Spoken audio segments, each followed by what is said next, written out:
ছাত্ৰীসকলৰ ডাঙৰ প্ৰব্লেম হৈছে তেওঁলোকে যেতিয়া এক্সামৰ কাৰণে প্ৰিপেয়াৰ কৰি থাকে যেতিয়া ধৰা কোনো এটা চেপ্টাৰ প্ৰিপেয়াৰ কৰি থাকিলে তেতিয়া তেওঁলোকে কি কৰিব যোনটো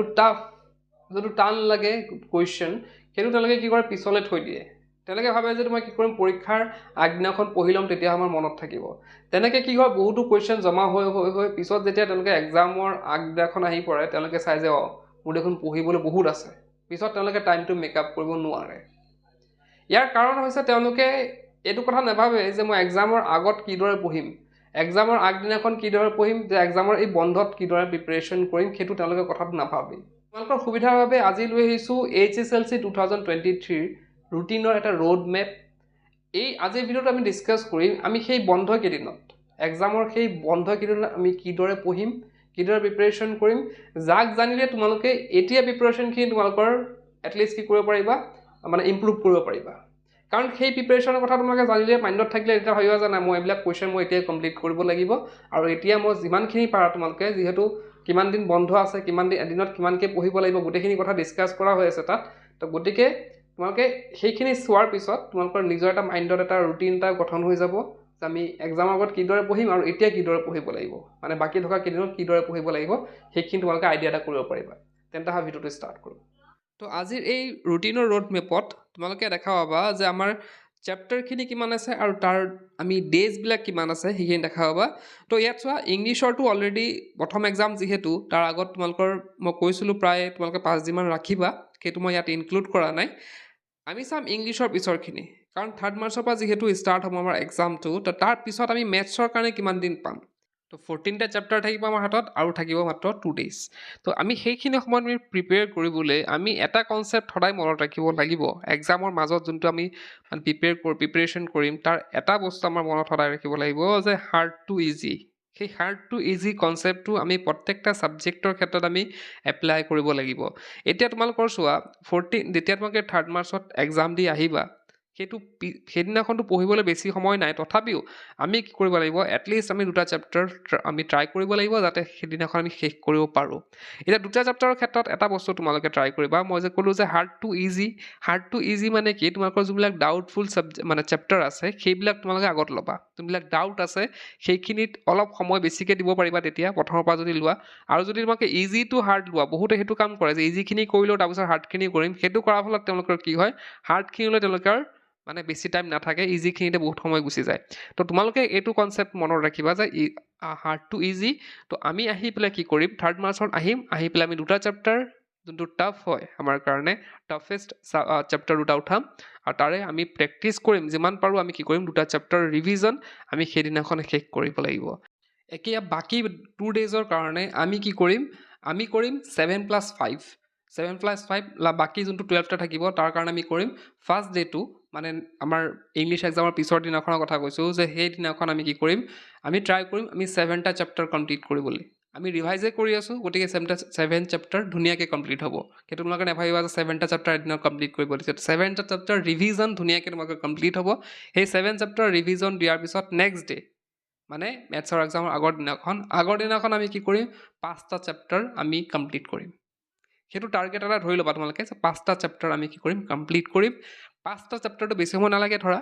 7 মানে আগৰ দিনাখনতকৈ কম লাগিব ধৰা তো 5টা চেপ্টাৰ কমপ্লিট কৰাৰ পিছত আমি কি কৰিম আমি যদি আমাৰ টাফখিনি আৰু চাবলগীয়া আছে বা অভাৰভিউ কৰিবলৈ আছে আমাৰ মেথছৰ চিলেবাছটো তো সেইখিনি আমি কৰিম সেইখিনি কাম কৰিম আৰু বহুতে কি কৰে পিছৰ দিনা মানে আগৰ দিনাখনৰ কাৰণে বহুত এৰি দিয়ে তেওঁলোকে বহুত মানে চেপ্টাৰ এৰি দিয়ে যাৰ কাৰণে এটা প্ৰেক্টিছ কৰোঁতে ৰাতি শুবলৈ বহুত দেৰি হৈ যায় আৰু নেক্সট দিনাখন এক্সামত গৈ তেওঁলোকৰ ধৰা কি হয় আমাৰ যদি টোপনি ভালদৰে নহয় তেওঁলোকৰ আমাৰ এক্সামত গৈ পেলাই হয়তো আমাৰ মানে ধৰা যোনটো বেলেঞ্চ আছে সেইটো বেলেঞ্চ নাথাকিবও পাৰে বা আমাৰ ধৰা কিছুমান শাৰীৰিক প্ৰব্লেম আহিব পাৰে গতিকে মই কোৱাৰ দৰে তোমালোকে ফাৰ্ষ্ট দিনাখন কি কৰিলা ইংলিছ এক্সামৰ অহাৰ পিছত কি কৰিবা 2টা চেপ্টাৰ নেক্সট দিনাখন 7 আৰু তাৰ নেক্সট দিনাখন 5 আৰু অভাৰভিউ কৰিবা বাকীখিনি আৰু সেইদিনাখন যিমান পাৰা তোমালোকৰ ৰেষ্টত থাকিব ট্ৰাই কৰিবা ৰাতিখিনি আৰু সোনকালে শুবলৈ ট্ৰাই কৰিবা এতিয়া আহিছোঁ নেক্সট এক্সামলৈ নেক্সট আমাৰ মেথছৰ এক্সামৰ পিছত আছে ছ'চিয়েলৰ এক্সাম তাতো আমাৰ 2 days আছে আৰু আছে আমাৰ হাতত 13টা চেপ্টাৰ তো আমি টাফেষ্ট চেপ্টাৰ 2টা আমি কমপ্লিট কৰিম মেথছৰ এক্সাম দি আহি আমি ৰাতিৰ ভিতৰত কি কৰিম 2টা টাফেষ্ট চেপ্টাৰ আমি আমাৰ কাৰণে টাফেষ্ট চেপ্টাৰ দুটা কমপ্লিট কৰিম তাৰপিছত আমাৰ অংকটো হ'ব যে 7+4 অংক হ'ব 7+4 অংক কেনেকুৱা যে আমি এইটো মেথছৰ দিনাখন সেইবিলাক দুটা কমপ্লিট কৰি থাকিলে আমাৰ 11টা চেপ্টাৰ তো 11টা চেপ্টাৰ আমি কি কৰিম নেক্সট ডে আমি কি কৰিম 7টা কৰিম তাৰপিছত আমি কৰিম 4 এতিয়া আমি 7টা আমি টাৰ্গেট কৰিম নেক্সট দিনাখন যিমান পাৰোঁ আমি 7টা কমপ্লিট কৰিমেই আৰু নেক্সট দিনাখন আমি 4টা কৰি পেলাই আমি কি চাব লাগিব ছ'চিয়েলৰ আমি মেপ চাব লাগিব আৰু বাকী আমাৰ যোনবিলাক ধৰা কিছুমান ধৰা ইম্পৰ্টেণ্ট তোমালোকে যে এক্সট্ৰা কুৱেশ্যন চাব বিচৰা তো MCQখিনি চাব বিচাৰা তো সেইখিনি কাম তোমালোকে কি কৰিবা কাৰণ আমি কি হয় বহুতো যিহেতু ইনচাইড কুৱেশ্যন আছে সেইখিনি আমি আৰু এবাৰ চাবলৈ ভাল হয় গতিকে এক্সামৰ আগৰ দিনাখন যদি আমি MCQখিনি 1 মাৰ্কছখিনি আৰু এবাৰ চাই দিওঁ 4টা চেপ্টাৰ কমপ্লিট কৰাৰ পিছত সেইখিনি আমাৰ বহুত মানে বেছি সময় মনত ৰ'ব গতিকে মই পিছদিনাখনৰ কাৰণে মানে এক্সামৰ আগদিনাখনৰ কাৰণে জাষ্ট 4টা চেপ্টাৰ ৰাখিবলৈ কৈছোঁ যাতে তোমালোকৰ কি কৰিব পাৰা সেইখিনি 1 মাৰ্কছৰ কুৱেশ্যন আনচাৰখিনি আকৌ এবাৰ মানে চাব পাৰা তেতিয়া তোমালোকৰ বেছিকৈ মনত ৰ'ব এতিয়া আহিছোঁ নেক্সট আমাৰ এক্সামলৈ তো নেক্সট এক্সাম আছে আমাৰ ছ'চিয়েলৰ পিছত জেনেৰেল চায়েন্স তো জেনেৰেল চায়েন্সৰ আমাৰ আছে 16টা চেপ্টাৰ আৰু হাতত আছে 3 ডেইজ তো অলপ এদিন আমাৰ যিহেতু বেলেগ আছে বেলেগতকৈ ইয়াত অলপ বেছিকৈ আছে কিন্তু চেপ্টাৰৰ পৰিমাণো ইয়াত বেছিকৈ আছে গতিকে আমি আহি পেলাই কি কৰিম আমি একে কৰিম আমি আহি পেলাই কি কৰিম আমাৰ টাফেষ্ট ছ'চিয়েলৰ এক্সাম দি আহি আমি কি কৰিম আৰু টাফেষ্ট চেপ্টাৰ দুটা আমি কি কৰিম ৰাতি আমি কমপ্লিট কৰিম আমাৰ থাকিব এতিয়া দুটা কমপ্লিট কৰাৰ পিছত 14টা চেপ্টাৰ থাকিব তো থাকিল আমাৰ যোনটো 14টা আছে আমি কি কৰিম 3টা দিনত আমি কি কৰিম 5+4 5+5+4 মানে প্ৰথম দুদিন আমি কি কৰিম 5 কৰিম 5টা চেপ্টাৰ কৰিম আৰু লগতে আমি কি কৰিম লাষ্ট দিনাখন আমি কি কৰিম মানে এক্সামৰ আগৰ দিনাখন 4টা চেপ্টাৰ আমি কৰিম তো ইয়াৰ মাজত আমি কি থাকিব 4টা চেপ্টাৰটো ধৰা 5টা চেপ্টাৰ ধুনীয়াকৈ হৈ যাব তোমালোকৰ তো তাতে ভিতৰত আমি কি কৰিম আমাৰ যোনবিলাক মানে ধৰা ছায়েন্সৰ যোনবিলাক আমাৰ যোনবিলাক ধৰা আঁকিবলৈ আহে সেইখিনি আমি প্ৰেক্টিছ কৰিব পাৰোঁ যোনখিনি আমাৰ চিত্ৰ আহে আঁকিবলৈ সেইখিনি আমি প্ৰেক্টিছ কৰিম আৰু ইনচাইড কুৱেশ্যনখিনি চাম আৰু এক্সামৰ আগত 4টা চেপ্টাৰ ৰাখিম কাৰণ আমি সেইদিনাখনতো কি কৰিব লাগিব বেলেগ আমাৰ যোনবিলাক 1 মাৰ্কছৰ ইনচাইড কুৱেশ্যন আছে সেইখিনিও তোমালোকে মানে কমপ্লিট ৰিভিজন দিয়াৰ পিছত সেই ইনচাইড কুৱেশ্যনখিনিও তোমালোকে এবাৰ চাই যাবা অভাৰভিউ কৰি যাবা বস্তুখিনি কিন্তু যোনবিলাক ধৰা চিত্ৰবিলাক আছে সেইবিলাক কিন্তু তোমালোকৰ এই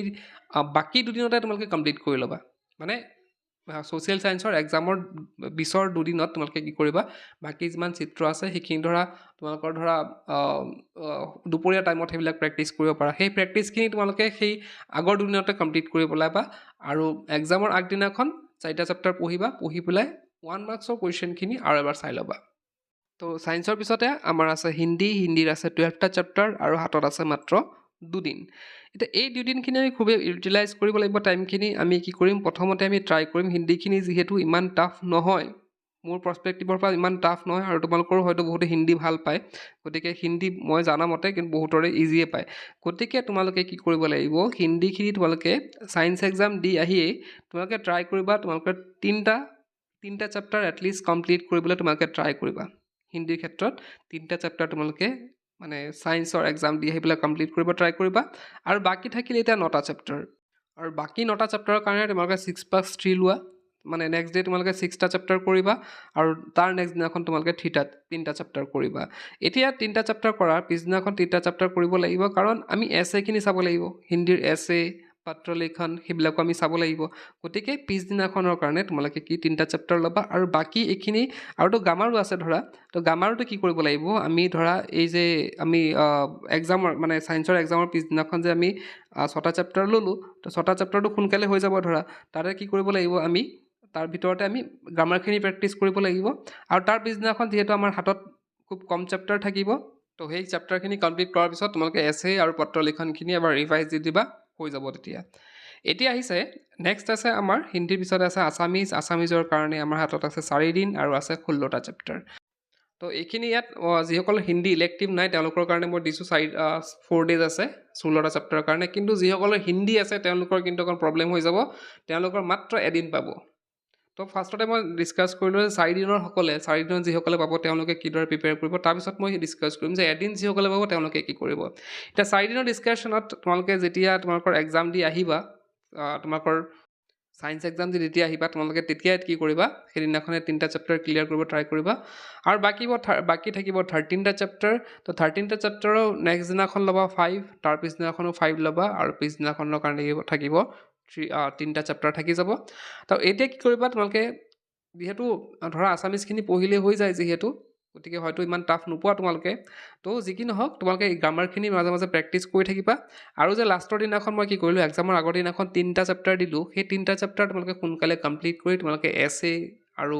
আমাৰ ধৰা লিটাৰ ৰাইটিং আছে, তো সেইখিনি তোমালোকে কমপ্লিট কৰি ল'বা আৰু মাজে মাজে গ্ৰামাৰখিনি কৰি পেলাই তোমালোকে সোনকালে আজৰি হৈ যাব পাৰিবা। এতিয়া আহিছোঁ যিসকল এদিন আছে তেওঁলোকে কি কৰিব, তেওঁলোকৰ কাৰণে এখন মানে টাফ হ'ব বস্তুটো এদিনত কমপ্লিট কৰিবলৈ। তথাপিও তোমালোকে ট্ৰাই কৰিবা আহি পেলাই,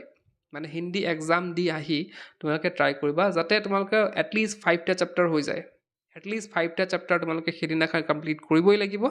আৰু তাৰপিছত ইয়াত থাকিব 11টা চেপ্টাৰ। তো 11টা চেপ্টাৰ তোমালোকে, মই আৰু এটা কথা ইয়াতে কৈ থওঁ তোমালোকৰ, যিহেতু এইকেইদিন অকণমান ট্ৰাই কৰা আছামিজটো আগবঢ়াই থ'বলৈ। যিসকলৰ হিন্দী আছে ইলেক্টিভ, তো তোমালোকে এইকেইদিন কি কৰা, অলপ আছামিজটো আগবঢ়াই থ'বলৈ ট্ৰাই কৰা, কাৰণ তোমালোকৰ হাতত মাত্ৰ এদিন থাকিব। হয়তো বহুতে লক্ষ্যই কৰা নাই কথাটো, কিন্তু তোমালোকৰ হাতত যিহেতু এদিন থাকিব, তোমালোকে আছামিজখিনি কিন্তু এতিয়াও, আছামিজ হওক বা হিন্দী যাৰ MIL আছে তেওঁলোকৰ কথা কৈছোঁ, তো তোমালোকে এতিয়াই কিন্তু বস্তুখিনি অকণমান ঠিক ঠাক কৰি থোৱা আছামিজৰ, যাতে পিছলৈ বেছি পঢ়িব নালাগে, সেইখিনি কৰি থোৱা। আৰু যিসকলে 4 ডেজ আছে তেওঁলোকে অলপ হয়তো থ'ব পাৰে, কিন্তু বেছিত নথবা সেই বুলি। তো তোমালোকে যিসকলৰ এদিন আছে তেওঁলোকে অলপ মানে এতিয়া অকল ষ্টাডি কৰি লওক, যাতে পিছত অলপ পঢ়িলেই হৈ যায়। তো এদিন থকাসকলে তেনেকেই এটলিষ্ট আগদিনাখন 6টা চেপ্টাৰ কৰিবলৈ ট্ৰাই কৰিব লাগিব। 5টা কৈছিলোঁ, তথাপিও ট্ৰাই কৰিবা 6টা বা 7টা যিমান পাৰে প্ৰথম দিনাখনে ট্ৰাই কৰিবা শেষ কৰিবলৈ। আৰু নেক্সট ডে তোমালোকে বাকীকেইটা চেপ্টাৰ শেষ কৰি ল'বা, আৰু লগতে এছে লিটাৰ সেইখিনিও চাব লাগিব। এতিয়া আছামিজ বা হিন্দী MIL যোৱাৰ পিছত এদিন থাকিলে আমাৰ এইবিলাক ইলেক্টিভ ছাবজেক্টৰ কাৰণে, ধৰা এডভান্স মেথছ হওক, জিঅ'গ্ৰাফী হওক, বা বেলেগ হিষ্টৰী হওক, সংস্কৃত হওক, সেইবিলাক চেপ্টাৰৰ কাৰণে থাকিলে, আমাৰ সেইবিলাক ছাবজেক্টৰ কাৰণে থাকিলে আমাৰ 1 ডে। এতিয়া কথাটো হ'ল, মই যিদৰে হিন্দী থকাসকলক মই এডভাইচ দিছোঁ যে তোমালোকে কি কৰিবা, এতিয়া আছামিজখিনি অকণ ভালকৈ আগবঢ়াই থৈ দিবা। ঠিক মই সেইটো কথা ইয়াতে ক'ম, যিসকলৰ ইলেক্টিভ ছাবজেক্ট আছে এডভান্স মেথছ, জিঅ'গ্ৰাফী, তো তেওঁলোকৰ কি কৰিব লাগিব, এই ইলেক্টিভ ছাবজেক্ট থকাসকলে এতিয়া অলপ প্ৰিপেৰেশ্যনখিনি আগবাঢ়ি থ'ব লাগিব, কাৰণ মাত্ৰ এদিনত কিন্তু ইমানখিনি ভাষ্ট চিলেবাছ এটা কমপ্লিট কৰাটো ইমান সহজ নহয়। তো MCQ ইয়াত যিহেতু নাহে ইলেক্টিভ ছাবজেক্টসমূহত, গতিকে তোমালোকে সেইটো কি কৰিব লাগিব, ইলেক্টিভ ছাবজেক্টসমূহ এতিয়াৰ পৰা তোমালোকে প্ৰিপেয়াৰ কৰি থ'বা, যাতে পিছত জাষ্ট অভাৰভিউ এটা দিলেই হয়। তো আৰু এটা কাম কৰিব পাৰা যে তোমালোকৰ যিহেতু আছামিজ এক্সামৰ আগত তোমালোকে 4 ডেজ বন্ধ পাবা, তো তাৰে এদিন তোমালোকে যদিহে তোমালোকৰ এডভান্স মেথছ বা জিঅ'গ্ৰাফী সেইবিলাকৰ প্ৰব্লেম আছে, তাৰে এদিন তোমালোকে কাটি পেলাই ইয়াত লগাব পাৰা। তো সেইটো কৰিবলৈ হ'লে তোমালোকে কি কৰিব লাগিব, ছায়েন্স এক্সাম দি অহাৰ দিনাখনতো তোমালোকে হেৰিয়ে পঢ়িবা, ধৰা পিছদিনাখন যি আছামিজে পঢ়িলা ধৰা, কিন্তু তাৰ পিছৰ দিনটো তোমালোকে এদিন কি কৰিব পাৰা, ধৰা এই ইলেক্টিভ ছাবজেক্টসমূহৰ বাবে এদিন তোমালোকে ল'ব পাৰা। সেইটো তোমালোকৰ ওপৰত এৰিছোঁ, যে তোমালোকে ল'বা নল'বা সেইটো তোমালোকৰ ইচ্ছা, কিন্তু ট্ৰাই কৰিবা আছামিজটো কমপ্লিট কৰিবলৈ। মানে তেতিয়া কি হ'ব, মই যোনটো হিচাপ দিছোঁ তোমালোকৰ আছামিজ পঢ়াৰ, তাৰ হিচাপটো অকণ বেলেগ হৈ যাব। তেতিয়া তোমালোকৰ এদিনত বেছিকৈ চেপ্টাৰ কমপ্লিট কৰিব লাগিব। তো সেইটো তোমালোকে ডিচাইড কৰিবা তোমালোকে কি কৰা। তোমালোকৰ যদি ইলেক্টিভ ছাবজেক্ট অলৰেডি হৈ আছে তেতিয়া নল'লেও চলিব ধৰা। তো এইখনে আছিলে HSLC 2023 ৰুটিনৰ এটা ৰোড মেপ। তো ভিডিঅ'টো ছেভ ৰাখিবা তোমালোকে, যাতে এক্সামৰ পিছত তোমালোকে কিমান ডেজ আছে নাছে সেইখিনি অকণ চাব পাৰা। ভিডিঅ'টো চোৱাৰ পিছত হয়তো তোমালোকৰ এতিয়া আইডিয়া এটা হৈছে যে তোমালোকে পৰীক্ষাৰ আগত কিদৰে পঢ়িব লাগিব। আৰু মেইন মটিভটো হৈছে মোৰ এই ভিডিঅ'টো দিয়াৰ, যে তোমালোকে এনেকৈ থৈ নাযাবা। মই প্ৰথমতে এইটোত কৈছিলোঁ যে তোমালোকে বহুতে ছাত্ৰ ছাত্ৰীয়ে কি কৰিব, এটা চেপ্টাৰ থৈ দিলে, কেইবাটামান কুৱেশ্যন থৈ দিলে এক্সামৰ আগত পঢ়িবৰ কাৰণে, কিন্তু সেইটো বস্তুটো কৰিব নালাগে একচুৱেলি। সেইটো তোমাৰ সময়ৰ কাম, সময়ত কৰি যোৱা। এতিয়া টাইম আছে অলপ বেছিকৈ, অলপ টাইম দিয়া, অলপ কি কৰা, যিমানখিনি আছে সিমানখিনি তোমালোকৰ এতিয়া ট্ৰাই কৰা গোটেইখিনি শেষ কৰিবলৈ। ইতিমধ্যে আমাৰ তৰফৰ পৰা 4খন কুইজ বুক প্ৰস্তুত কৰা হৈছে, ছায়েন্স, মেথছ, ছ'চিয়েল ছায়েন্স আৰু ইংলিছৰ। যিসকলে কালেক্ট কৰা নাই ডেছক্ৰিপশ্যনত ডিটেইলছত দিয়া হৈছে, তাত চাই কালেক্ট কৰিব পাৰা। তো কেনে পালা ভিডিঅ'টো কমেণ্ট বক্সত জনাবা, আৰু ভিডিঅ'টো পাৰিলে শ্বেয়াৰ কৰিবা যিমান পাৰা। তো আজি ভিডিঅ'তে শেষ কৰিলোঁ। কিপ ৱাচিং, ইউ কেন লাৰ্ণ।